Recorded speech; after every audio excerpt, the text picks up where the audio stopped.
Hát, a Verdának ilyen a hangja.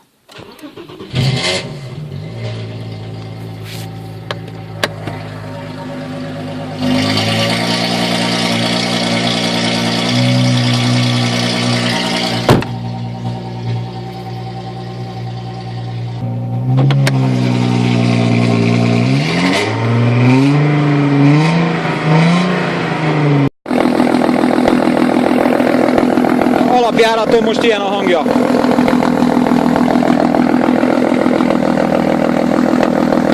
Adunk egy kis gázt neki. Csak hogy a Gyuszinak küldöm a videót majd.